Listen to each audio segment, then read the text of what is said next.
All right, let's open up the doors. Hello, everybody, and welcome to Daily with Doc. My name is Becca Dukes, and as always, it is an honor and a privilege to be able to bring to you empowering information that allows you to choose a different health journey. So if you're on a health journey that you're not too fond of, folks, you are in the right place for information to put tools in your toolbox to rewrite your health story. Now, the content of this program is for educational purposes only. It is not meant to take the place of your primary care physician, nor are the products mentioned meant to treat, diagnose, or cure any diseases. But folks, when you give the body what the body is starving for, the body itself can do some amazing things. Now, if you were invited by somebody specific, we want to make sure that you get back with them. If you are out watching us on YouTube or Rumble or listening on Amazon Music, which I was doing some listening to our programs yesterday on Amazon Music, pretty exciting. Or any of the platforms that we are on, Facebook, wherever, if you would like to join us live, make sure that you do so at DailywithDocZoom.com. So that's DailywithDocZoom.com. We are here most weekdays from 12 to 12:50 p.m. Pacific time. And yes, Dr. Wallach will be back with us soon. So he is itching to be back on the screen as he's taking a little bit of time off. It's like, no, Doc, you're still on vacation. Just relax. He's like, Becca, I want to be on a Zoom today. I'm like, no, Doc, you're still on vacation. So he is ready. He's excited. He has new stuff he's been researching and just ready to get back in the saddle and join us on Daily with Doc and other programs as well. So, folks, today we have another doctor with us who is she's a PhD doctor, okay? She has studied and taught. In fact, her formal education has a Bachelor of Science in Biology and Teaching from St. Cloud State University in Minnesota. She has a master's in animal science and a PhD in nutrition and animal science from Texas A&M University. Her research includes bone and mineral metabolism in growing and racing horses and physiology of the genetic disorders. Now, she also has been, by invitation, an official reviewer of the 6th edition of the National Research Council's Nutrition Requirements for Horses.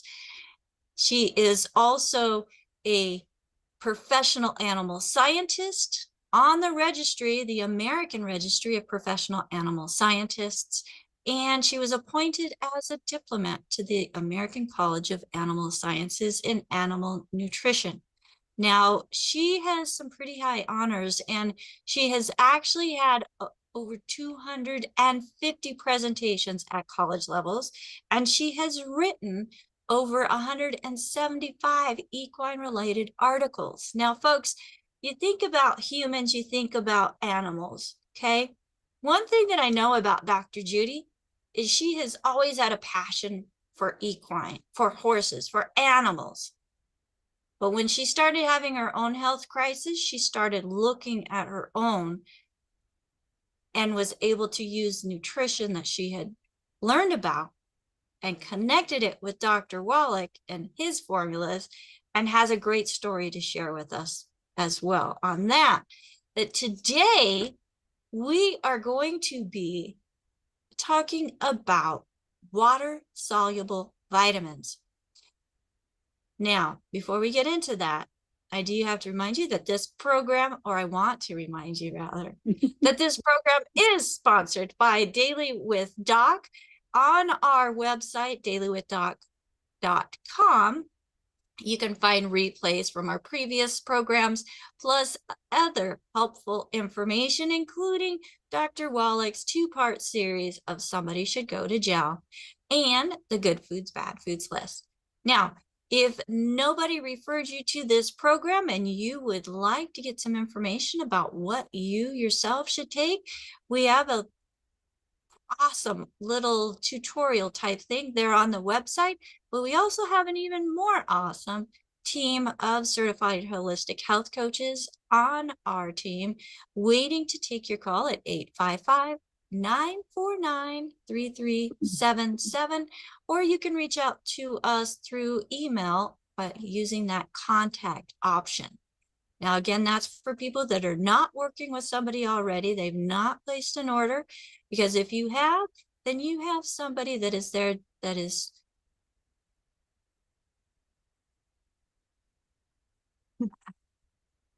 they're there to serve you, folks. That's part of this business. It's not all about products. It's about serving a need within communities, because when we work on ourselves, when we work on our communities, then we can reach out and work on even bigger, better things where we're reaching more and more people all around the world. And that's how we will be able to create healthier families, healthier communities, and a healthier world. So if Dr. Judy, I'm going to have you come on screen with me.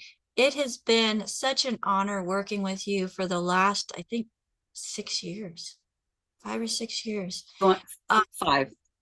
5 years? Okay, 5 years. And just being able to watch you and your journey for your own health, but most importantly, what you bring to our team as a researcher. Because I know when you were doing nutrition, it wasn't specific to animal nutrition, it was actually human nutrition.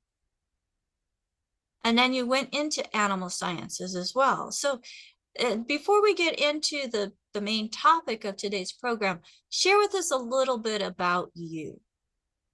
Okay, sure. Thank you so much, Becca, for this invitation. I'm delighted to be here. And I'm looking forward to Doc coming back too. So anyway, I was a little girl growing up that loved horses, that wanted to be a veterinarian. And I think there are a lot of those out there. But with my circumstances, my family had a construction business, and when it got to the point of finishing high school, I took Latin, did everything, all the biology classes and everything, got ready to go to veterinary school. And I sat there and I thought, okay, this is going to be 8 years of college and 2 more years to specialize, because I want to do horses. And there was no possible way that that was going to happen. So I just continued on. I didn't go to college. I continued on in the horse industry for over a decade, at which point I had a bad injury to my neck and back.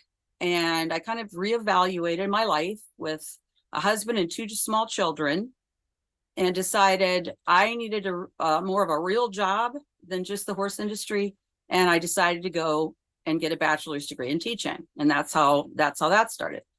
But I actually got an associate's degree and at a community college.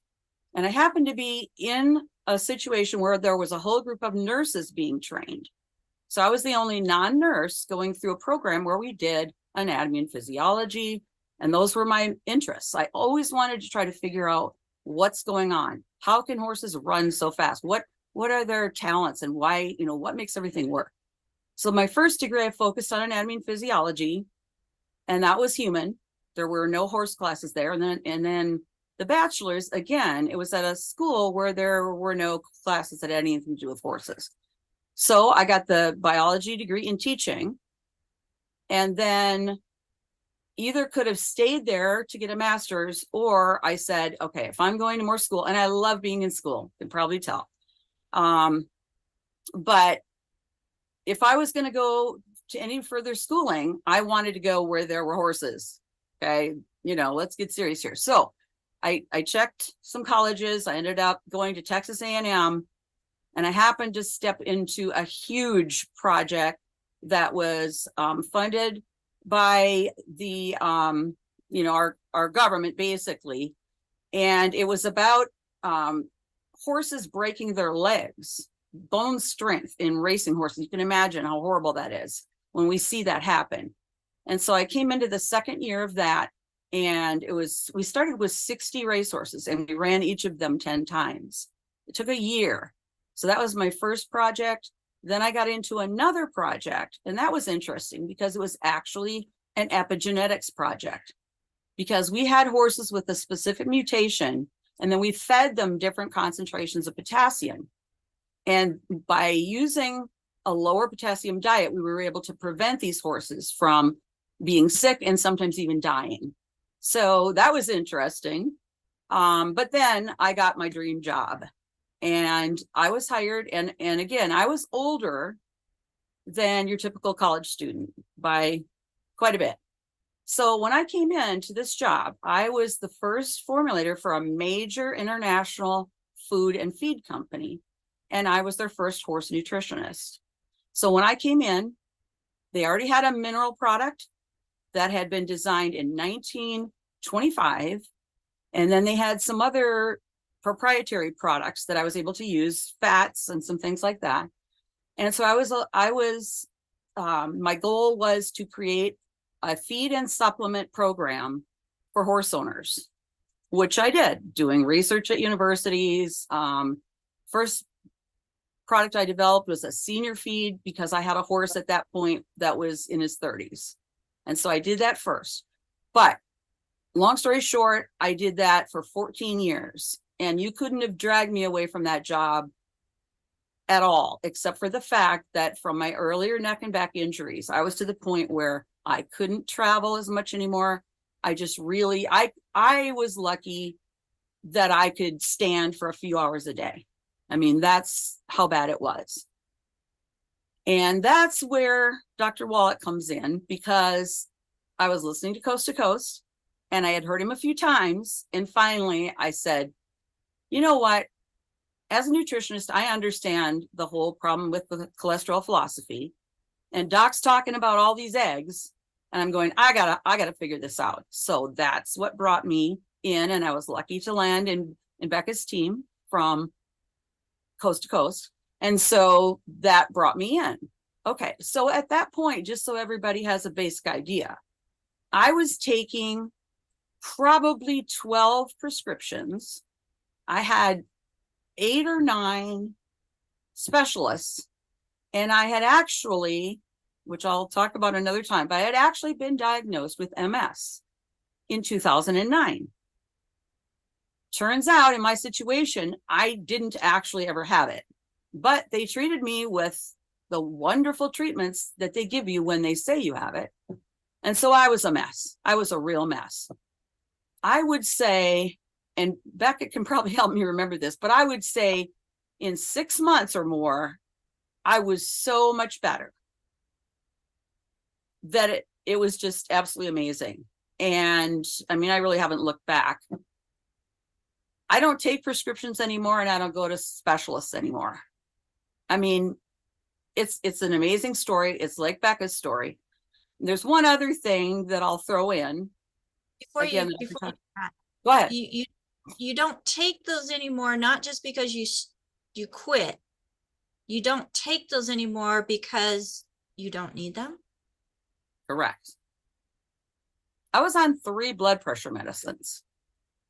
I haven't taken any blood pressure medicines for between 2 and 3 years, because I know they're not helping. And when you get those nutrients in, and the ironic part of this whole thing is the main function of what I did as a horse nutritionist was promote the importance of minerals. And we had this mineral supplement that's the best one out there. And I mean, there are ones that are pelleted, and there are different things like that. But for a basic mineral supplement, I think we had the best one out there. I did all the formulations, so I was able to make some tweaks to it. But I mean, I promoted minerals as the #1 important thing, and less grain and more forage. That's what I did. But myself, and of course, I didn't know about all the extra minerals that, we use from Dr. Wallach. So I was doing what I knew at the time. But of course, when I heard, and Becca knows, I was crazy. I went out and I got every book. I got all the CDs and DVDs, and I've read most of them. I haven't read all the books. Every time I look something up, I'm like, wow, I didn't realize he went into so much detail on history or those kinds of things. But anyway, so the other thing then that happened is I had a grandson. And I don't want to get into too much detail, but my daughter is a huge animal person. She's part of my team, and she has a rescue for dogs and cats and all kinds of animals. Anyway, she had not had children, and she was 38. And I love grandkids. I had one, but she comes and we get to see the ultrasound, and we are so excited. We're just like, oh my gosh, it's going to be so great. And at 21 weeks, she was rushed to the hospital in labor. And that's a catastrophe. Anyway, they were able to keep her in the hospital until 23 weeks and 6 days. And my grandson was born at 1 pound, 6 ounces. Well, he's a very bright, very hilarious 7-year-old right now. And that was because of the determination and my ability to just plain look things up and figure things out. And there aren't that many kids out there. There's no group of people with children that young that have survived that we can go and even ask them. So I had to go out there and do everything I could. And it's just like a wonderful story. So all of that just, it just supports what I do, why I do it. And my goal is to be out there helping people, telling them, giving them information, not telling them what to do. And that's what we all say. I want to look up information. My house is full of books. Look up information and then give people options and then help them, as much as I can. So that's the big story. I mean, I'm a health nutrition lover from a young age, and this is just where I belong. I think really this company prevented me from being in a wheelchair by now, because I'd had 2 neck and back surgeries, and they said, there's nothing to hold your neck up anymore but metal, and you're going to be in a wheelchair, and you're going to be this and that and that. And I'm not, and I get around better than I have for quite a while. So enough on that story. But anyway, that's so your grandson, he is just a little ray of sunshine. Yes. Just full of energy and smart. Oh my goodness. He's such a sweetheart. And it's because of nutrition. I mean, because do you know off the top of your head what the survival rate is of an infant born at 21 weeks? Well, he was born at 23 and 6. 23. 21, it's pretty much 0. Now I haven't looked it up for a little while, and they're doing a lot of different treatments, but the problem is that somewhere in that time frame is when the surfactants and things that are going to work in the lungs start developing, and they can't survive if they're born before that happens. And that's why by being able to keep her in the hospital for those 2 weeks, they did that process. But even then, when they're born, it's touch and go.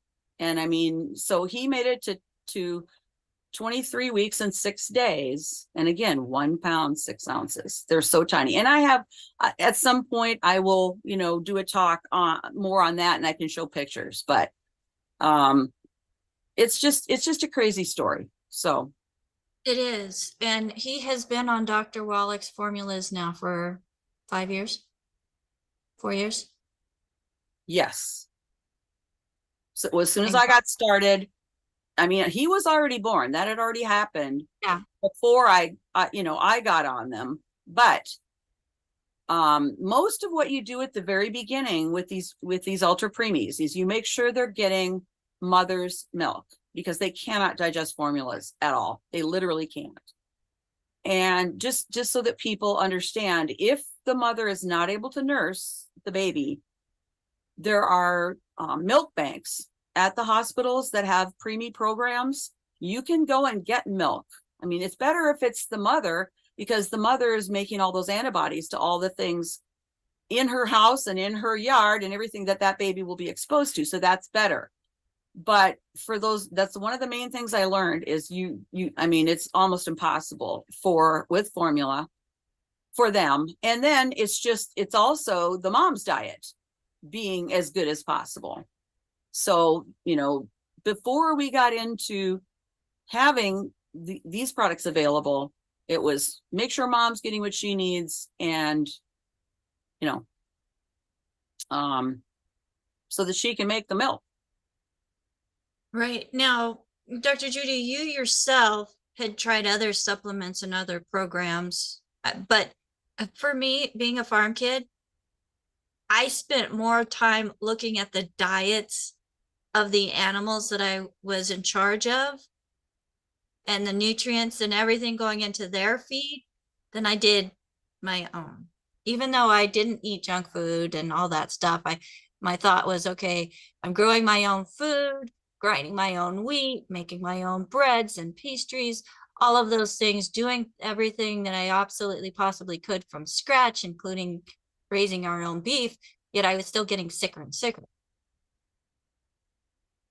Can you Right. relate to that at all? Well, the thing is, I believed in supplementation. I had listened to Linus Pauling when I was a teenager, and I had started taking at least a gram of vitamin C a day all this time. And I never had problems with my complexion or any of those other things. And I was, I had a bunch of bottles. I was grabbing this and that. But the problem there is we don't know how good any of those supplements are. And we're just nitpicking. We're grabbing this and that. And it's nothing like the programs that Longevity has, obviously. So that was where my problem was, is I wasn't getting everything I needed, whereas it's so easy to do that here. But the difference between human and animal food is that with the animals, we make the foods so that they have all the nutrients in them, because we don't want sick animals. And for our production animals, we certainly don't want sick animals that are going to go in the food chain. We don't want our pets to be sick. So we put vitamins and minerals and things in those, the companies do. So the whole thing between animal nutrition and human nutrition, you basically have to start for what does the animal need. And with the horse industry, you had three things. You had the forage, you had the feed, and you had supplements. So what I did when I came in there, the first one to do it, and I even coined the term that they use still, forage first, because horses, basically the money in the horse industry is in the feeds. It's in the feed companies. The feed companies pay for all the research and all the publications and all the conferences and everything. And kind of from the beginning, feeds were what were emphasized. But I had already been in the horse industry feeding horses for a long time. And I know what people were feeding their horses. And I had pasture. I was lucky. I knew that I should feed a lot of forage, and I didn't feed much grain anyway. But the whole industry was feeding this huge amount of grain. So when I went in, I just said, my perspective is let's feed the horse the best. Okay, now obviously, if that hadn't worked, the feed company would have fired me. But it did work, because when the horses are happy, the people are happy. It works out. But it's kind of rare out there, because everybody is out there and they're making profits. That's, every company is certainly allowed to make their profit. That's what they're supposed to do. But you need to realize that when you go to a company, if their goal is to make money, you've got to realize their goal might not be your health or your horse's health. And so that's what it all ties back to. With all the animals, you take each animal, then you figure out what do they need. And if you're creating formulas, a grazing animal, you start with that forage that they're grazing on. And then if they're not a grazing animal, like a dog or a cat, you create that formula. But again, you've got to trust the company, because are they just trying to get rid of fillers? Are they really looking at the nutrition of that pet? And a common problem with pets is that they get given all kinds of other scraps and things that dilute that formula, even if it is a good formula. So, there are a lot of things out there when it comes to figuring out what each animal should get. But really, the main thing is I just look straight at what does that animal need and how are they going to get it? And then for the feed portion of it, how do I make that work? So that's kind of how I look at it. Thank you so much for that introduction, folks. So we have Dr. Judy Reynolds on with us today, where she has experience in the physiology of how everything works and the nutrition, and then her own life experience with using Dr. Wallach's formulas after, doing what she knew she should do, but not having all of those ingredients together, synergistically working together without any holes in the ratios and everything. So I'm honored to have her on my team. She said she was lucky enough to get on my team. I'm like, no, no, no. I'm lucky enough to have her on my team because she is a powerhouse of information. And I look forward to having her on our program many times.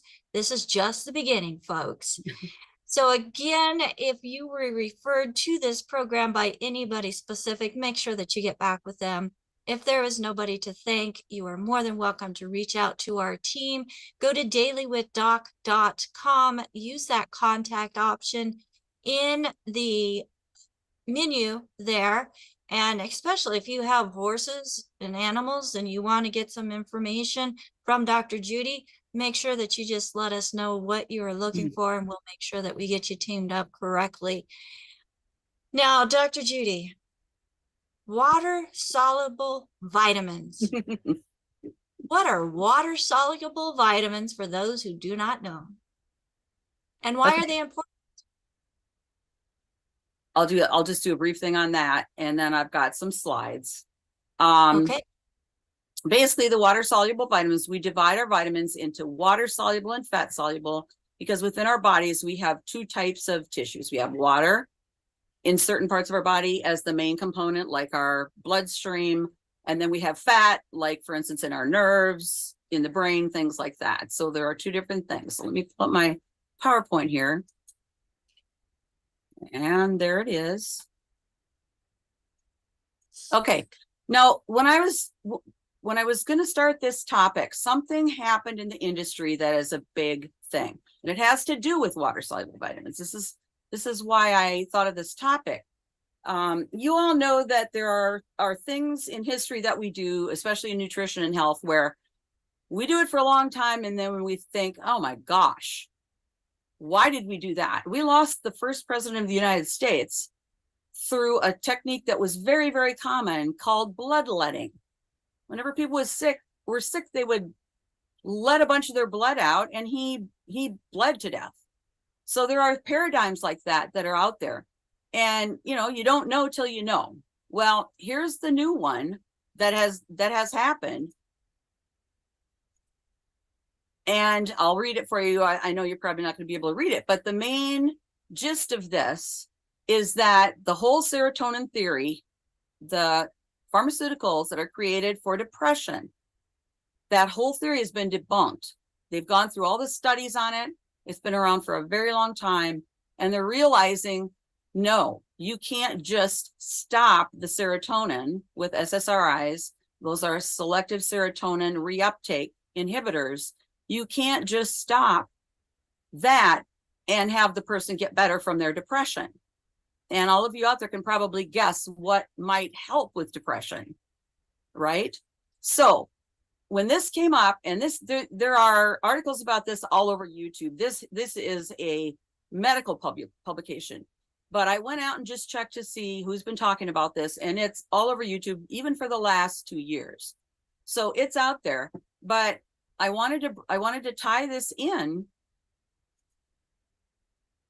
So, okay, if you have something that needs to be taken every day, and because it's water soluble, means it comes in and eventually goes out in the urine, and usually within 24 hours.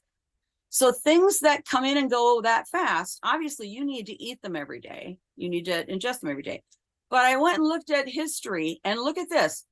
2697 BC, beriberi, or a niacin deficiency, was first documented. The symptoms, okay, they had no idea what niacin was or anything about it. And then, just for the fun of it, I pulled up scurvy and pellagra, and then when they were isolated. So people suffered from the symptoms of beriberi from 2697 all the way to 1935 before it was figured out.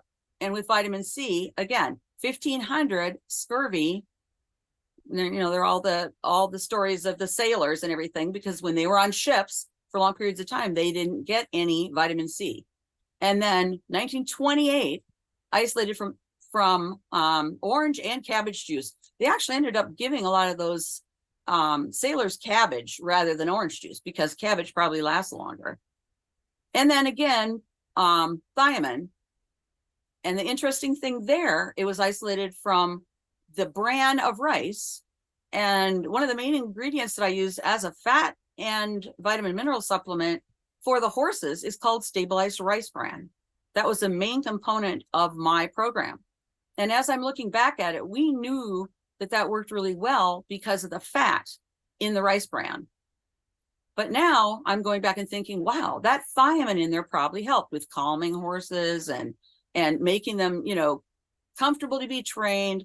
Because if you take the grain away from a horse, it's going to be quieter because the grain gives it a sugar high and it's jumping around.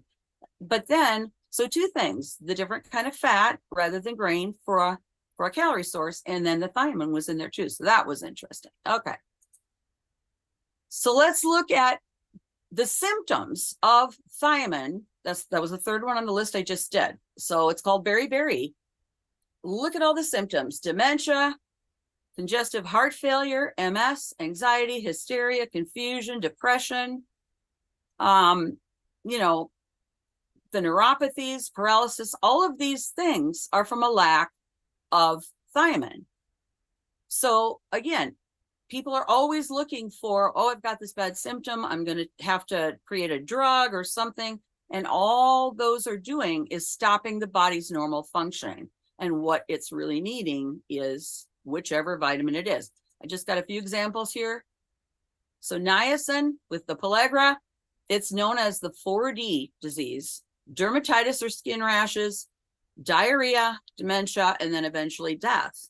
But look at the other things: retardation, muscular weakness, anorexia. There's a thing called beef tongue, where your tongue is swollen, sore, and red, and then even skin pigmentations are abnormal, because niacin is involved in the process of making your skin pigment. Okay, and I'm gonna throw in a couple of general concepts in here, because I think for me, it helps if I kind of have this basic understanding. What happens as we learn, for instance, let's talk about selenium for a second. Selenium, we first learned because of toxicity, because there were plants out in the Western United States that just absorbed the selenium. And if the animals had nothing else to eat, they would eat that, and they would literally get selenium toxicity. And in a horse, the hoof can actually fall off from that. You know, they become so lame, or they have to be euthanized. So when you learn at the beginning that selenium is a toxic element, you're going to go, oh my gosh, I don't want to put selenium in anything. It's toxic. But here's the way it works with animal health and performance and the amount of a nutrient that you consume. With any nutrient, this could be water, this could be anything. When you start with a small amount of it, it's not enough. And I threw NRC in here because NRC, National Research Council, is the one that throws out, you know, you should have so much of each nutrient. So you're putting, here we are, we're in deficiency, and the NRC is just above that. Here we're marginal, and as we go up and through here, we are increasing the amount of the nutrient, right?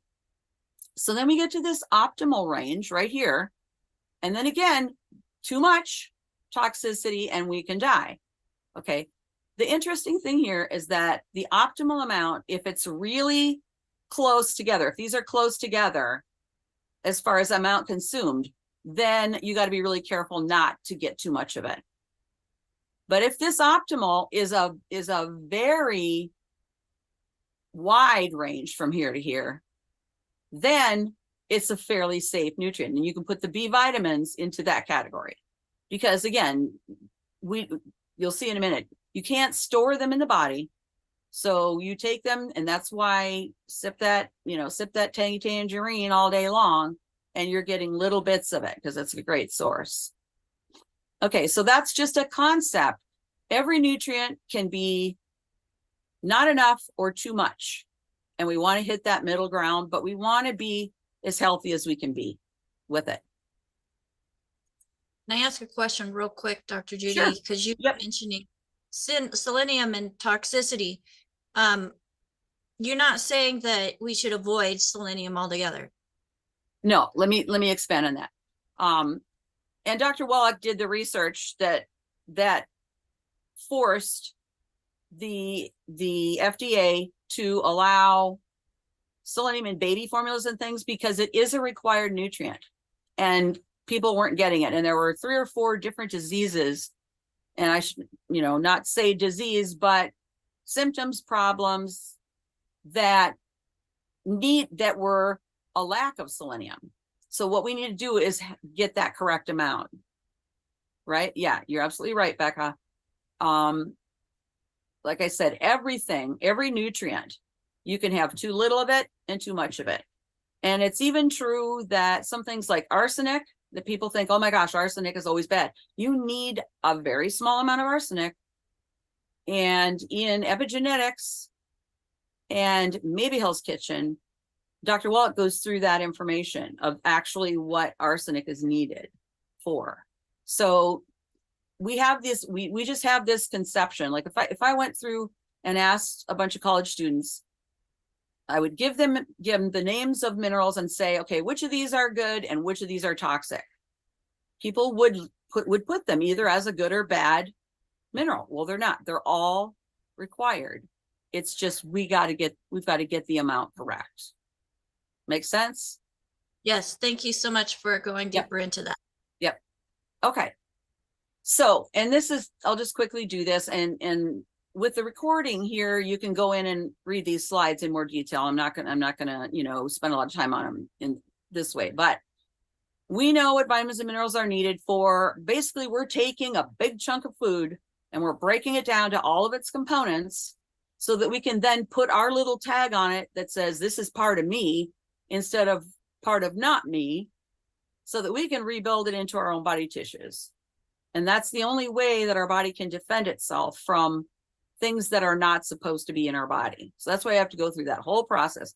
I was talking to my granddaughter when she was about 4, and it was at her birthday party, and we were just, having cake and everything.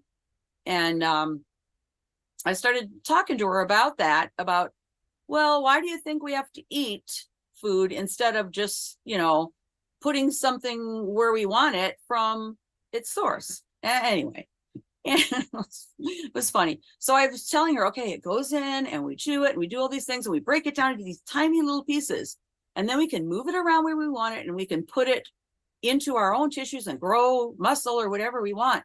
And she looked at me and she said, is that happening right now? And it was so funny but yes, that's the thing that we have to do. Okay. And look at people now. There's so much that you can eat. And that's one of the things I try to do myself, is help people understand the options they have for food choices, and, the good, the bad, and then you decide, you figure it out. But we have deficiencies in the major and trace minerals and in the vitamins. Okay.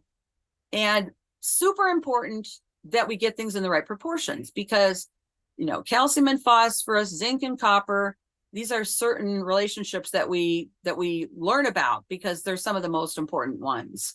But there's always an interreaction. I got a interesting one here.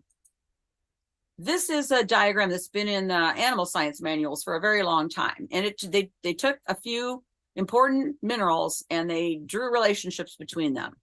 So when you look at that, it kind of gives you that point of, okay, I'm going to change calcium. Look at all the other things that changes. And then all of those change something else. And you could do a similar thing with vitamins, but I've got a different way to show the importance of vitamins coming up in a minute. Okay, so the inner reactions of the different nutrients are huge. Just quick here. again, we have two types of tissues in our body. We have the water soluble and the fat soluble. So we need those fat soluble vitamins in the membranes, the nerves, the, anything that has high fat content. And the water soluble ones are in the places that like our blood, our extracellular fluid. And remember, we are 75% water. Just, Okay, some of the things that are properties of water soluble vitamins. First of all, they're needed by the simplest organisms and the complex ones. So this is not just something that people need. It's all throughout the animal kingdom. Okay, they all contain carbon, hydrogen, oxygen, and nitrogen. And then they may also have cobalt, like cocobalamin, or sulfur, just depending on what particular vitamin it is. Cyanocobalamin. Okay. They're absorbed through the portal vein because that is a watery tissue. That vein is watery. It can't be absorbed through somewhere where the fat would be absorbed. And for the most part, they're non-toxic. And actually, greater than 10 times RDA, usually they're non-toxic way over that. The only thing that can happen usually with vitamin C, even if you take grams and grams of it when you're really sick, is diarrhea. When it gets to the point where you're starting to have diarrhea, that's the time to stop taking vitamin C. Okay.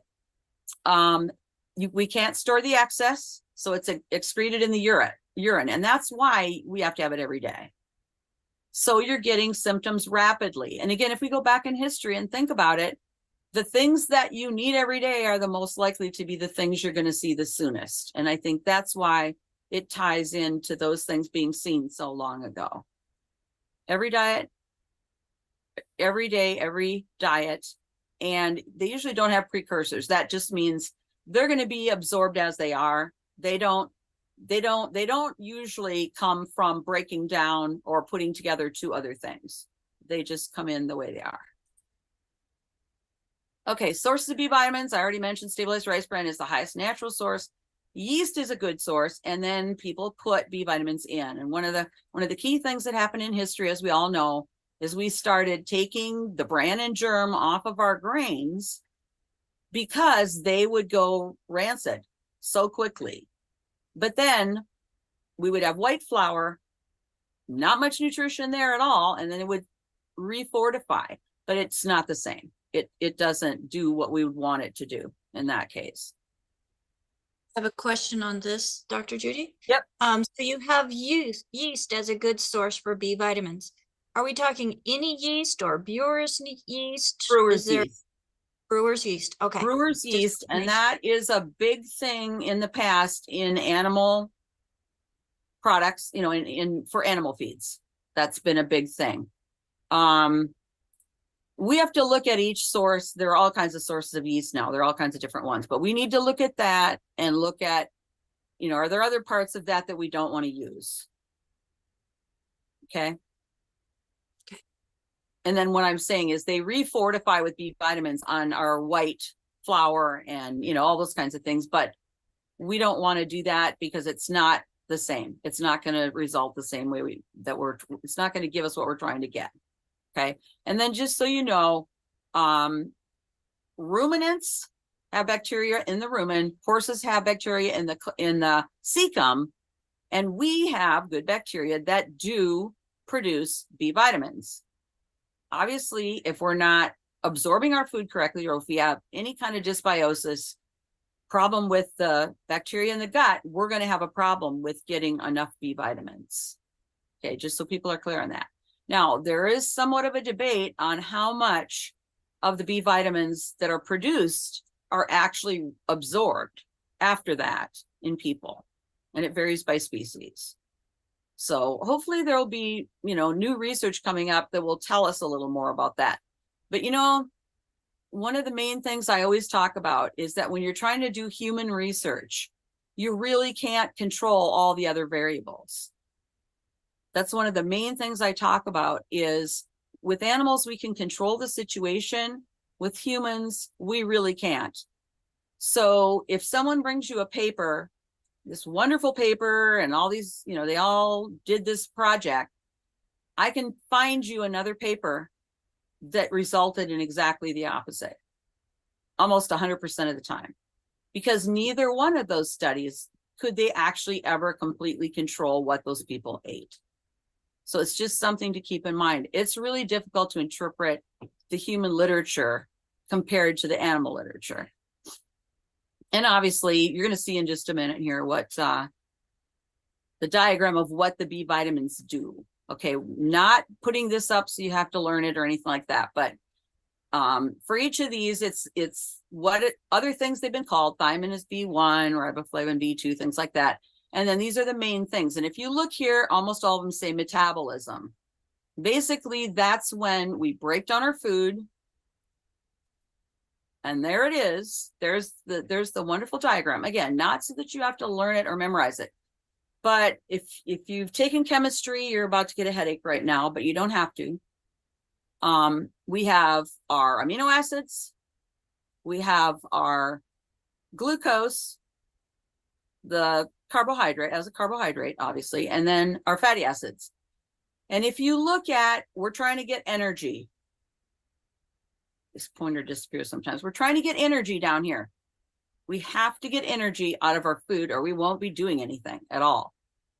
So what the B vitamins do, everything in yellow on this picture is a B vitamin.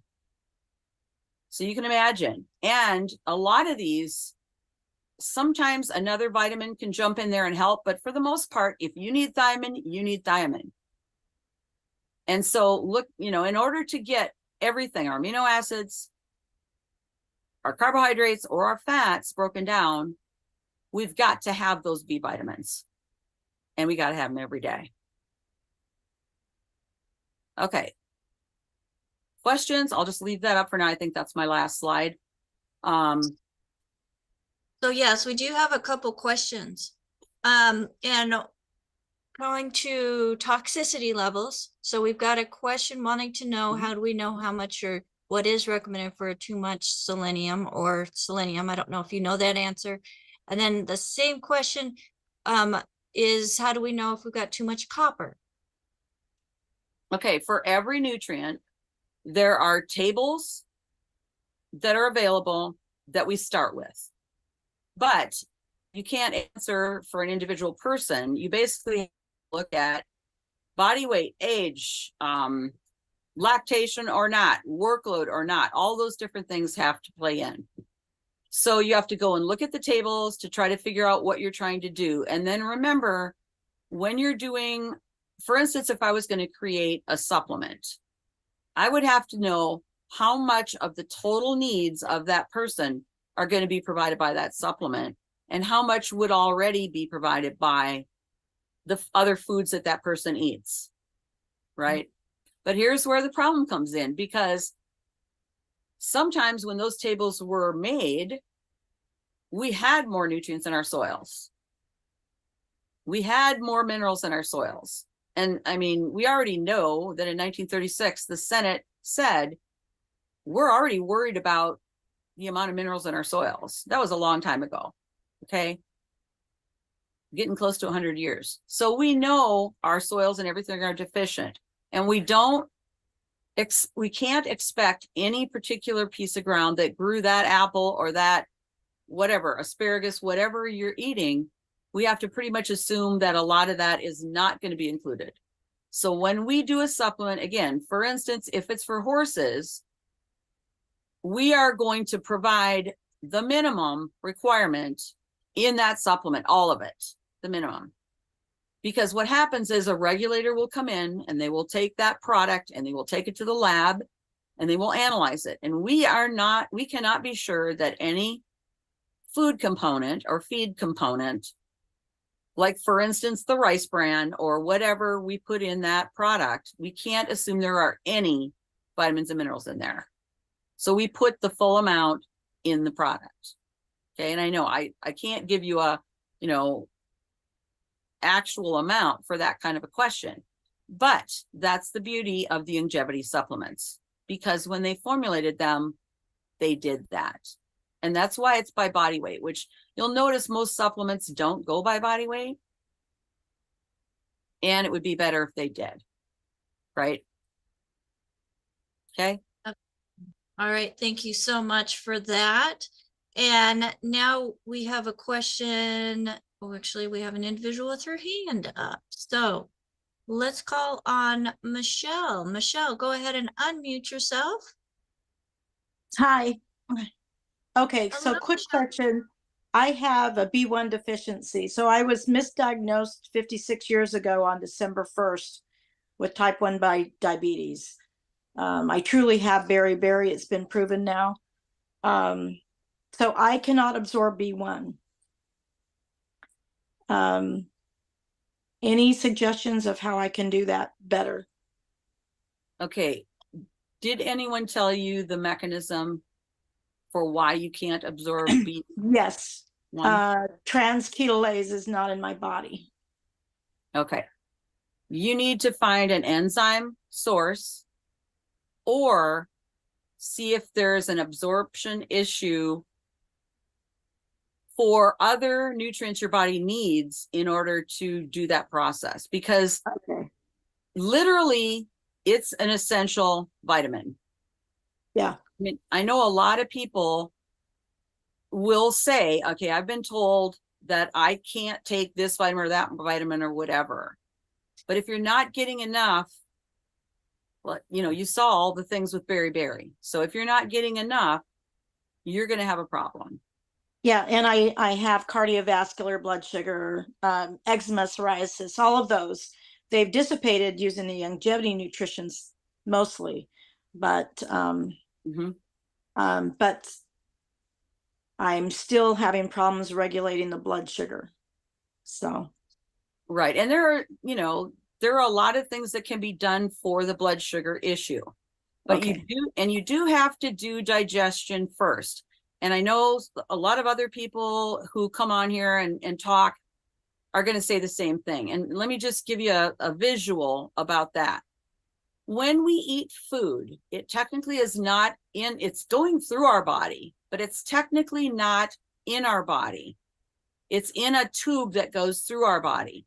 And until it comes in and is absorbed into our bloodstream, it has to go through that one thin layer of cells somewhere in our digestive tract and get into the blood. And then it's in our body. Then we metabolize it, and then we can get rid of it through urine. Okay. So at that point, it's part of our body. But when it's still in that tube, it's not in our body. So things, you know, there are all kinds of things that can affect. That's why we worry about the leaky gut and all these different things, because, you know, somehow you have to have B1 in your diet, and somehow it has to be getting absorbed. Now, I'm sure there are naturopaths that can help go more through the process.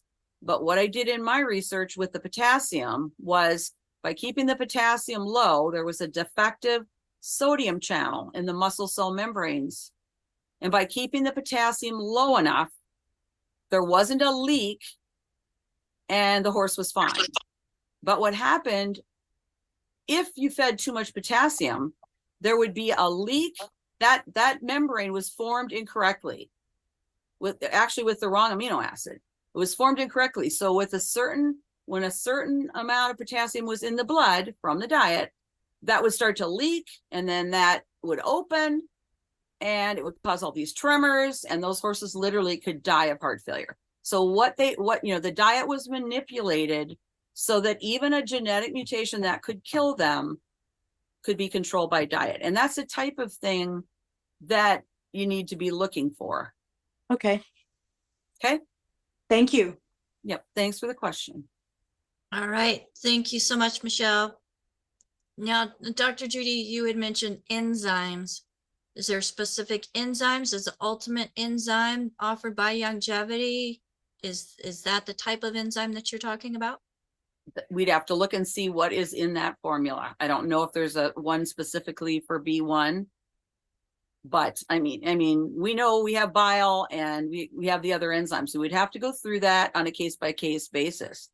I would think, because that's a fairly common I mean, I shouldn't say fairly common, but of all the different enzyme deficiencies, that would be pretty common, because I've heard people saying that. I even have family members who say they have problems digesting B vitamins. And of course, there's a methylation issue with some of the B vitamins too, which just means there are two forms of the vitamin. And the methylated one, which means you just add a methyl group to it and it can be absorbed versus not having it. So that's an epigenetic factor where you're changing it slightly and it helps it be absorbed better. But we would have to check on that to see exactly what's in those different products for her. All right. And then Donna has a question. So we first need to get blood work to find out the levels of the nutrients in our body. Would this be wise? And then do supplementation? I know Okay. Dr. Wolf looks more at symptoms and what's going on as a whole. Yeah, that's a great question. And it comes up all the time.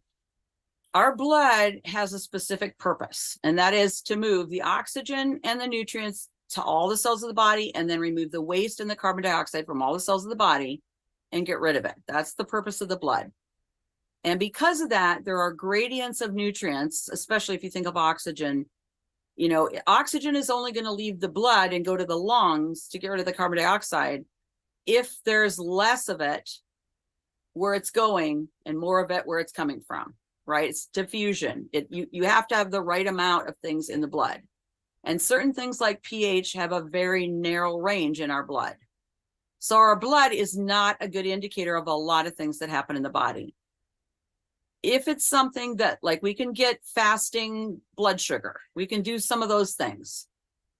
But for the most part, the blood is not the best way to find out. And unfortunately, the blood is easy to take and easy to analyze, but it only tells us what's in the blood.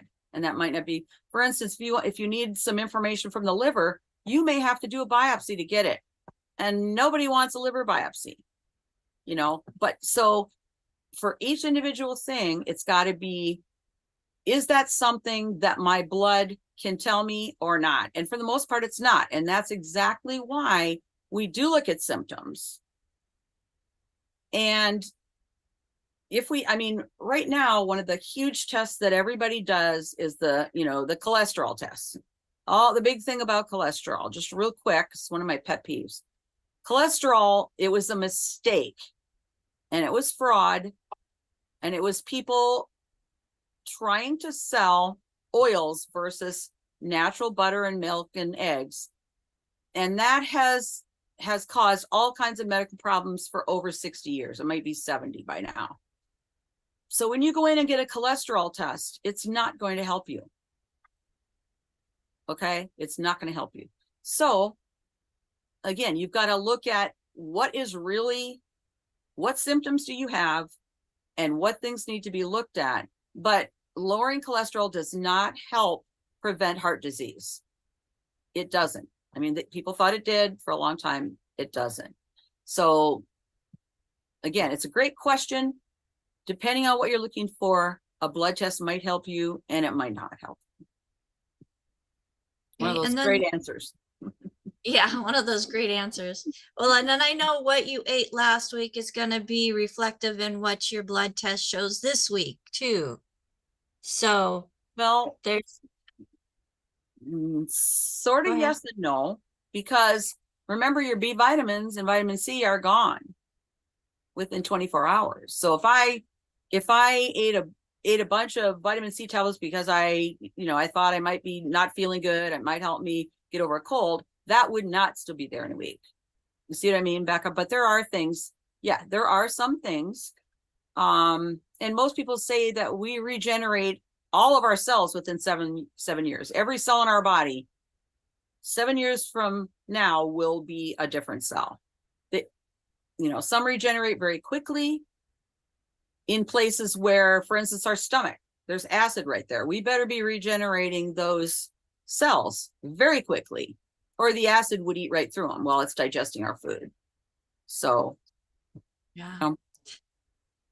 Well, we're already after 1 o'clock. Time just kind of got away from us. But one Yep. last question before we go. You had been talking about a low potassium diet.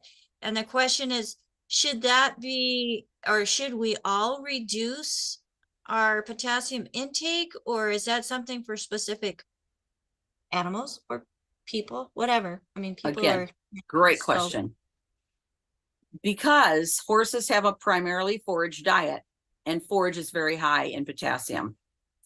When you look at a person versus a horse, horses always get too much potassium. I mean, it's really difficult to create a diet for a horse with that mutation. It's called HYPP, hyperkalemic periodic paralysis. I did my PhD research on that. And horses in general, if they're grazing, it's okay because they're eating a little bite of food, all, you know, grass all day long, and there's a lot of water in that grass. But if you give hay to a horse, all legumes like clover and alfalfa, some, but not all grasses, have a lot of potassium, much more than they need, okay? But horses don't get salt anywhere in their diet unless you give them salt. So horses are the opposite of us. Now with us, unless you eat a lot of vegetables, which a lot of people don't do, we're probably not having enough potassium. And if you eat a lot of salty foods, you're getting too much salt. And again, we've got to realize that we do need salt, and salt will stop our acid reflux and those kinds of things. But that salt should not come from potato chips and, you know, those kinds of things. We don't want, but we do need salt.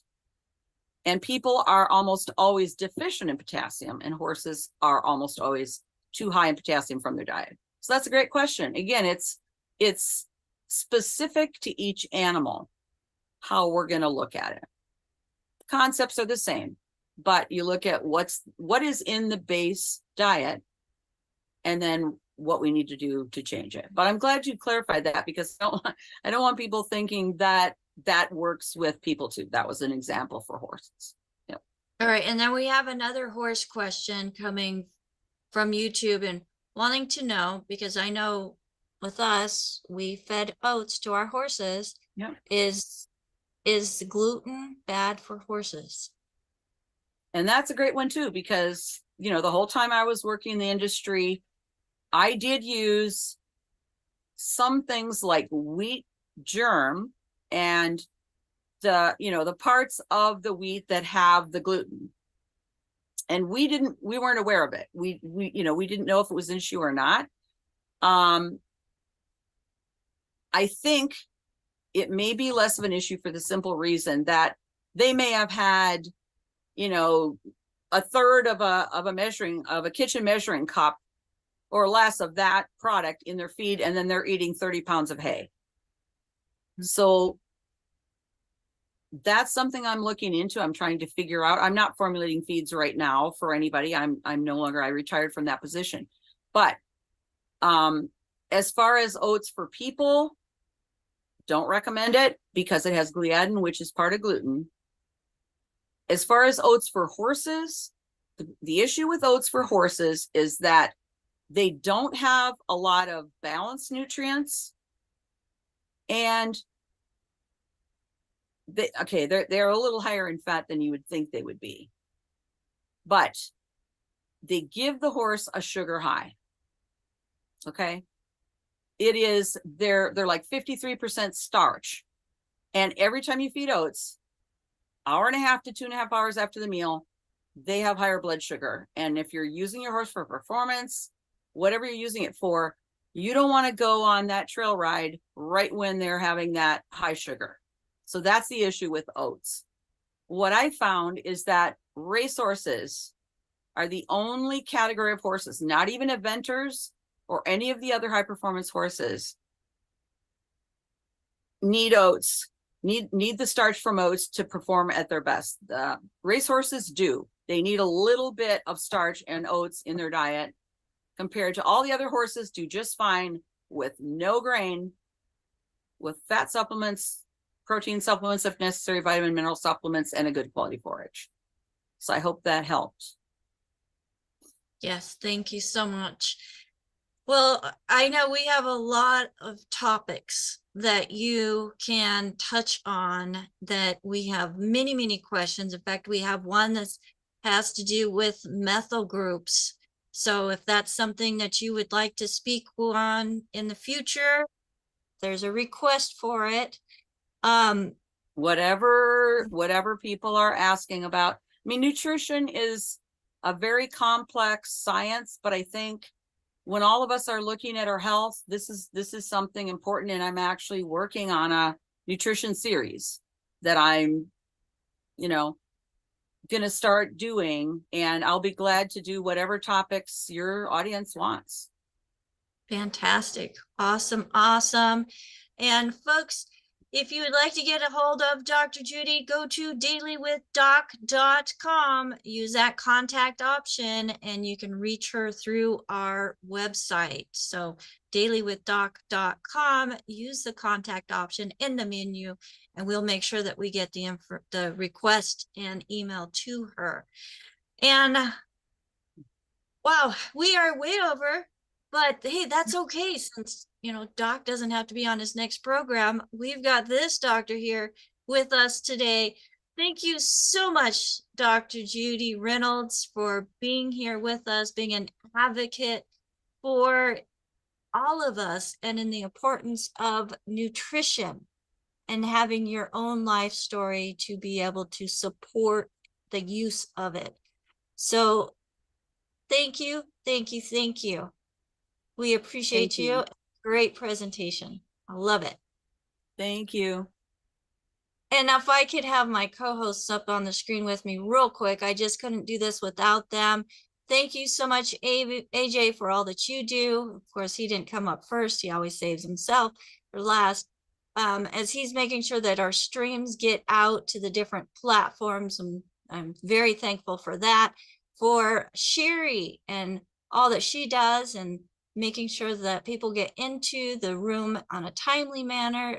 And Albert does the same, which his other camera, well, I guess he can't be highlighted because he's down in South Africa, and they have sometimes, like I have, connection issues. But we're thankful to have him here with us, and keeping an eye on the cameras, letting people in, and also on the chat. And then speaking of chat, folks, if you're here live with us, you want to make sure that you have that chat option, because Marilyn does do a great job of transcription and putting the information from each, or the important points and the information, into that chat. So thank you, thank you. And I know there was a question that I did not get to, but we will definitely get some answers for those that have emailed us, sent in your questions. Dr. Wallach, he's ready to go again. So we're scheduling blocks of time each day to go through and get caught up on all of the emails that are coming through as well.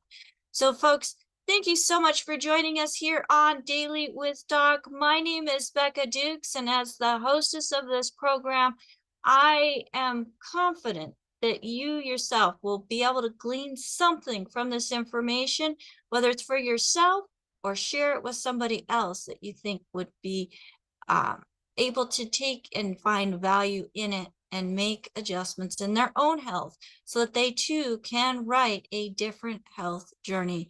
Because folks, like I said in the beginning, when you give the body what it needs, whether you're a human animal, a rabbit, a dog, or horse, does not matter. As long as we're getting what we need, the body itself can do some amazing things. So get back with the person that shared this program with you. Find us on all the different platforms. And if you're out watching one of the replays right now, please say hello in the chat. Don't forget to follow our channels and share with somebody you know and love. Until next time, bye for now.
you.